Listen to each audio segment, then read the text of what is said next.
Better Booty Month 3, Day 4. In Day 4, I have, again, 5 exercises. This is all glute focused. And I'll be doing 45 cable standing hip abductions, 36 bent over semi-straight leg kickbacks using the cable, 36 dead stop single leg foot elevated hip thrusts, 30 American deadlifts, and 36 hip banded kneeling hip thrusts. So a lot of thrusting going on in today's exercises. Again, this is done in 3 sets, so for a total of 45 cable standing hip abductions would be 15 per set, 36 obviously 12, and 30 obviously 10. So that's Day 4. Cable standing hip abduction. For this exercise, you will need a ankle attachment for your cable. You want to make sure that your cable is set at its lowest setting, and you can go pretty light on these. You don't have to go super heavy for them to be effective. So there's a couple of variations of this that you can do, and depending on what you feel activates your glutes the best, you can kind of play around with like your feet placement and whether or not you move your leg across your midline or whether you keep it even with your other leg and not come all the way across. So there's different ways that you can do this. One thing you want to keep in mind is to keep your body upright. You don't want to use momentum to swing your leg out. This hip really should be stable the entire time. The only one moving is this outer hip. So you can point your toe internally, like internally rotate it and come across your midline and go to your full abduction and come back across the body. You can have your foot pointing out, your toe pointing out as you come across your midline, or you can just come straight out. Notice this side is staying still. I'm not using it to kick my leg out. It stays still that entire time. I'm just moving this one.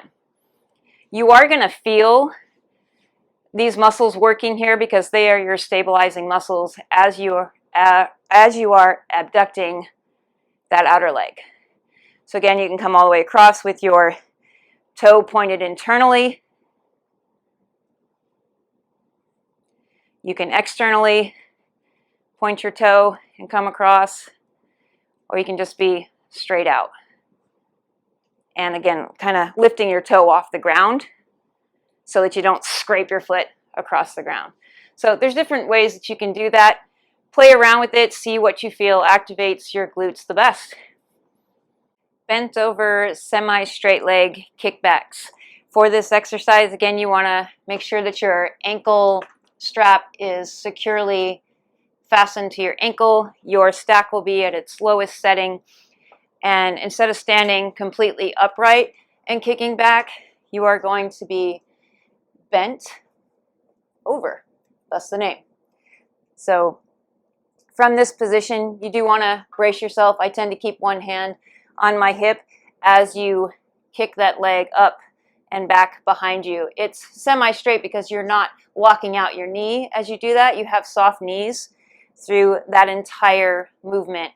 Try to squeeze that glute at the top, getting that full hip extension as you kick back. So you notice I'm not going super heavy, so I'm not having to like use momentum of my whole body to get that weight to rise up. So you can go kind of light on these. You will feel them. So you don't have to go super heavy in order to have these be effective.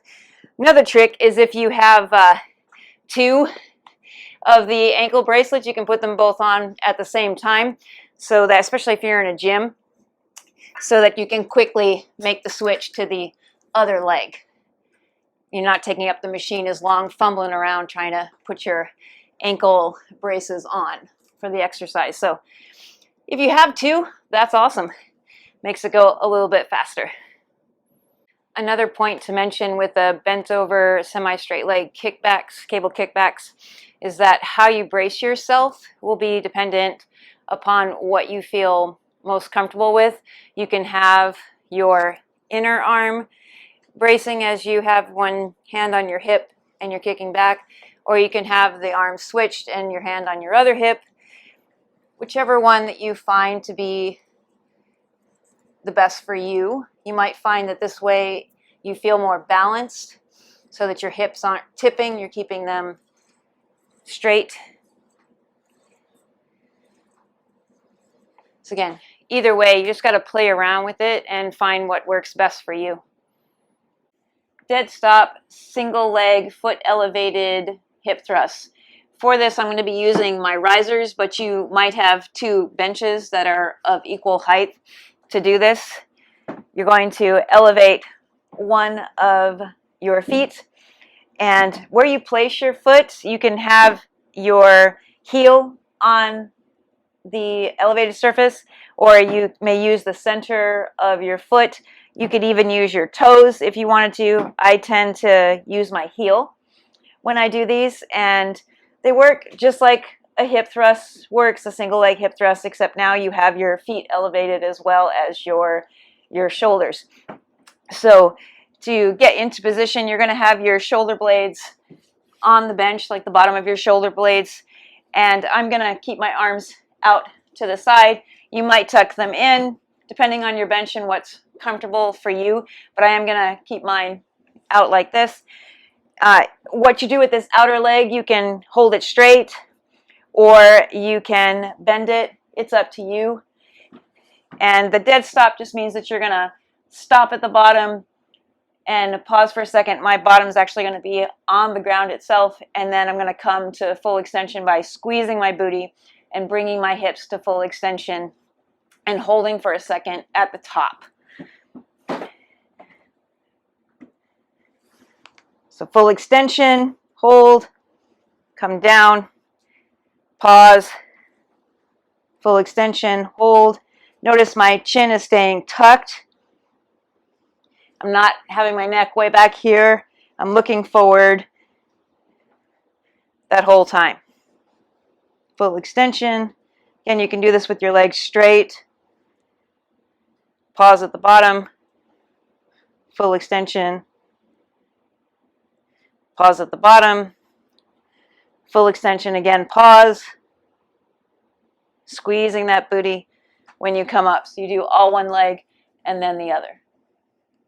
American deadlifts. American deadlifts are very similar to Romanian deadlifts, except for the focus is more on your glutes in the American deadlift, whereas Romanian is, obviously it uses your glutes too, but there's really a focus on your hamstrings and that hamstring stretch.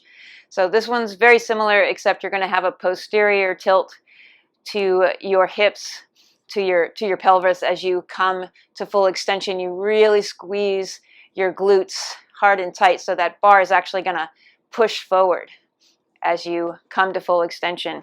So it's the same setup as Romanian deadlift. You also might not come down as far, like either just above your knees or just at your knees as you come up and squeeze your booty, thrusting your hips forward.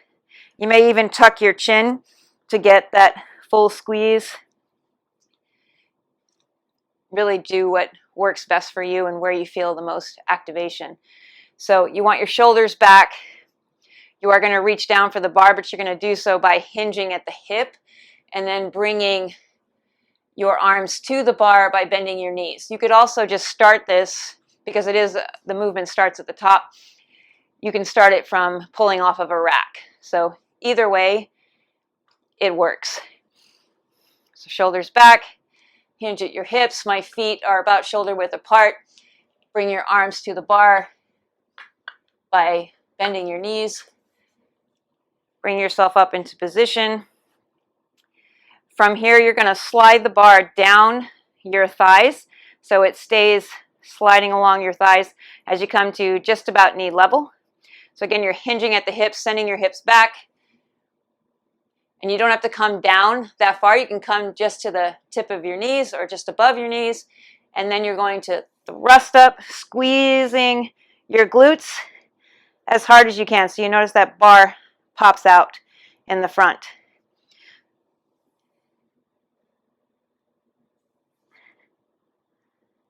show you from the side.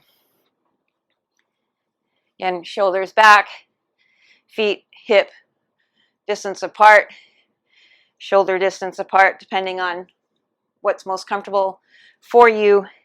Again, you're going to slide that bar down your thighs, pushing your booty back. Come to about your knees. Thrust up, squeezing your booty, getting that posterior tilt.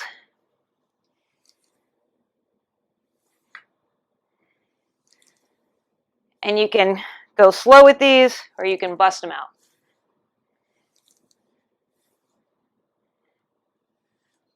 And that's the American deadlift.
Hip banded kneeling hip thrusts. For this, you will need a band and something secure to attach your band to. I'm going to actually use my weight stack. And I'm placing my band close to the bottom of the weight stack. If you do not have a weight stack or something super secure to attach your band to, I have seen people tie a towel to their band and with a couple of knots, and then stick the towel underneath a door and close the door. And the towel will act as this knot is acting on the band, in this case, providing the security. So if you don't have this kind of a setup, you can try that. You want to get into position, so you're going to stand inside of the band. Carefully get your feet into the band. Obviously, you want the band placed at your hips, and depending on what kind of band you're using, the band is obviously going to provide your resistance. So if one band isn't enough, you might try this with a couple of bands if you don't have more of the heavier resistance bands. So you can just double up. So what you want to do is you're going to have this at your hip level. You are going to move out away. In this case, the stack. If you're doing it with a door, then you would be moving away from your door.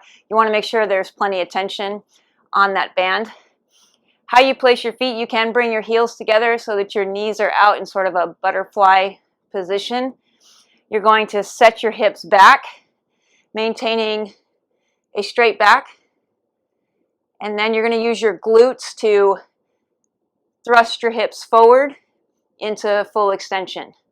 And squeeze at the top. So you're going to have a posterior tilt as you come to the top of that hip thrust.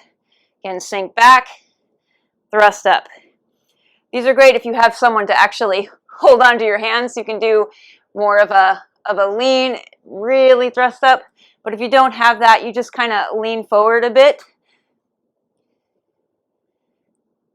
and squeeze that booty as you come up, bringing those hips to full extension. And you can like tuck your chin and really get a good squeeze on those glutes. So tuck back, come in and squeeze, maintaining a tight core, squeeze, come back, squeeze. And I really love this one. This is a great exercise.